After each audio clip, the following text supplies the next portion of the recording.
Hey everyone, welcome to 996 The Howl for the uninitiated. This is an unedited YouTube vlog discussing everything Arizona Coyotes and 3 straight wins. Let's go. Coyotes somehow, some way are tied currently for the 4th playoff spot in the West. St. Louis is playing this afternoon against the Ducks, so most likely the Coyotes will be 2 points out of the playoff spot by tonight, but St. Louis did lose to the Ducks. I think it was Friday afternoon. So either way, Coyotes are still in the mix somehow, some way, like I said. Even though, dropping 4 out of 5 against Minnesota, getting manhandled by the Avalanche until the Avalanche decided to play one of the worst goalies in the league. 3 straight wins for the Coyotes against one of the worst goalies in the league, picked up by the Avalanche, who was on the Buffalo Sabres, and then Martin Jones and Dubnyk back-to-back, who are struggling goaltenders who are on the decline and past their prime. But, it's good that the Coyotes are winning against games where they're facing goalies who are struggling. Adin Hill with a shutout. I thought, it was his first career shutout, but surprisingly he had a shutout 3 years ago in 2018. Adin Hill won the game for them. In the first period, the San Jose Sharks were just flying after their power play. For the first 5-7 minutes, Coyotes came out strong, playing the way they did Friday night. Friday night was an excellent game by the Coyotes, but after they committed a penalty, the San Jose Sharks just turned it on. I think they got 17 shots in that first period. Adin Hill standing tall. That's why we call him Adin Mountain. And then from there, the game goes along. San Jose taking a lot of penalties, and the Coyotes score 4. Phil Kessel with a natural hat trick. A lot of people getting natural hat tricks lately. Mike Zibanejad, two national hat tricks against the Philadelphia Flyers. Just want to throw it out there. I got Zibanejad in my hockey pool, so maybe that's why it's top of mind for me. But yes, the Coyotes playing 2 great games Friday and Saturday night, getting a lot of points. They go off on a 9-game road trip starting Wednesday against the Avalanche. Just to comment on Saturday, even though Adin Hill got the shutout, I guess I would have preferred to see Ivan Prosvetov play his first NHL game. It was just a good, perfect storm of just context that it just made too much sense to play Ivan Prosvetov. It's a back-to-back against the San Jose Sharks, who most often than not play bad hockey. You're going on a 9-game road trip where you're going to have to rely on Adin Hill because Raanta and Kemper are injured and week to week. So it made too much sense to play Prosvetov, but they go back-to-back with Adin Hill. I guess they figured he didn't face a lot of shots Friday night. He faced pretty much the same amount of shots in Saturday night's first period as he did the whole game Friday night. He didn't look tired at all. Adin Hill didn't. He stood tall, making excellent saves. As a fan, what you want from a third-string goalie is to just make you not feel nervous, which Adin Hill doesn't. His rebound control is pretty weak, pretty amateur, but he looks for the pucks. He's comfortable. He doesn't move too much. He moves a bit more than Kemper. Probably moves less than Raanta, but Ranta's more of an athletic goalie.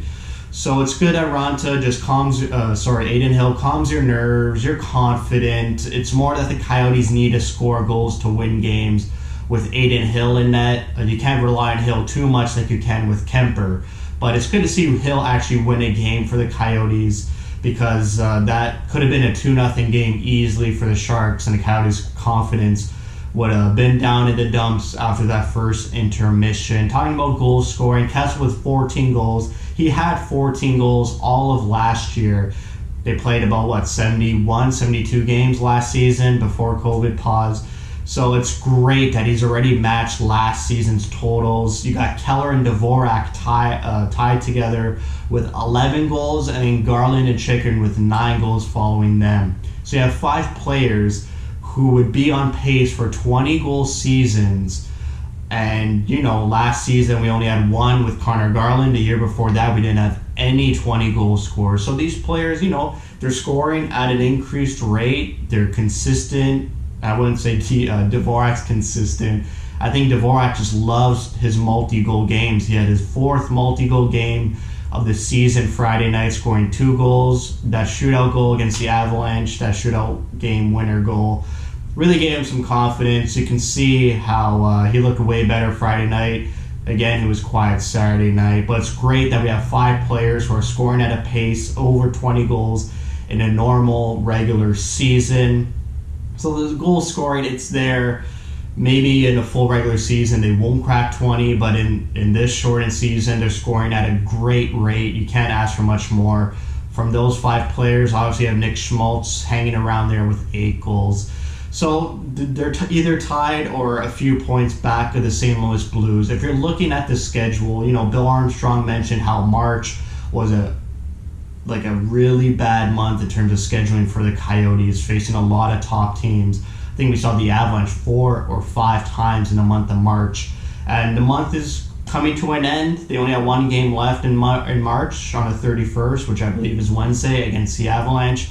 They have 2 games left against the Avalanche. I'm going to talk about the schedules of Arizona and St. Louis so you can make your own conclusions as to maybe there's some hope for this team making the playoffs after all. A bunch of debacle games the Coyotes have played in March somehow are hanging in the playoff conversation. So the Avalanche, Coyotes have 2 games left against the Avs. St. Louis has 6 games against Colorado. We talk about Anaheim, Coyotes have 2, St. Louis has 3. So pretty even there. LA, the Blues have no games left against LA, whereas the Coyotes have 5 games left against the Kings. And the Kings, they're a good team. You have to play hard. They're not gimme games like Anaheim or even San Jose like we saw this weekend. So 5 games against LA, those are going to be deciding games. Vegas, St. Louis and Coyotes have 4 games left against Vegas, so you could wash that out. Minnesota, you got 3 for the Coyotes left against Minnesota, and again 6. The Blues facing Minnesota 6 more times to close out the season. So that's 12 games for St. Louis against Colorado and Minnesota, whereas the Coyotes only play 5 games against Minnesota and the Avalanche. 2 great hockey teams.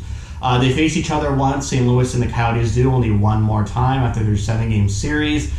And then San Jose, Coyotes have 4 more games against San Jose, and the Blues have 0. They played all their games against San Jose. So, 4 more against San Jose. If you look at this back-to-back, you could probably chalk up 6 to 8 points in those 4 games if the Coyotes play good hockey. So there is hope. If you want hope as a Coyotes fan that they're going to make the playoffs, there's a lot driving towards that conversation. Yes, dropping 3 straight against Minnesota, a bunch of embarrassing games against the Avalanche. It gets you down as a fan. The Coyotes have not played good hockey in the month of March. The only wins they get, against Anaheim, a bad team, 2 against San Jose, a bad team, against the Avalanche, playing one of the worst goaltenders in the league.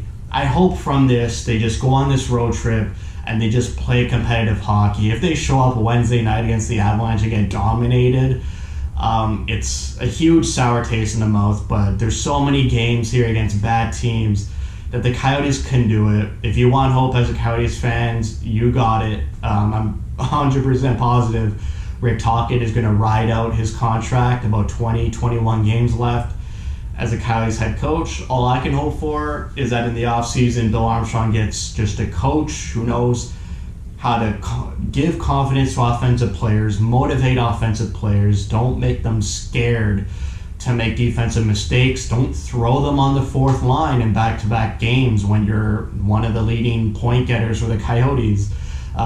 Really disappointed that Tocchett's throwing Schmaltz on the 4th line. He did get a goal Friday night and an assist Saturday night. I'm hoping Schmaltz is back in the top 6 against the Avalanche. You can't have him on 4th line against the Avalanche. He deserves to be in the top 6. Sure, you want to give him a coaching lesson, but you got 20 games left on your contract. I think you should just win any way you can and just put Schmaltz in the top 6. Kessel, his trade value is probably through the roof. I'm not expecting a trade for Kessel at the deadline, but it's funny how he had a terrible season last season, but I haven't complained about Kessel much this season. Really happy he's producing, and that's all you can ask for Phil Kessel. Just produce, be consistent, be that depth guy behind the short leash players, because those players are our future, whereas Kessel's got 2.5 years left. So really proud of Kessel. He's scoring a lot.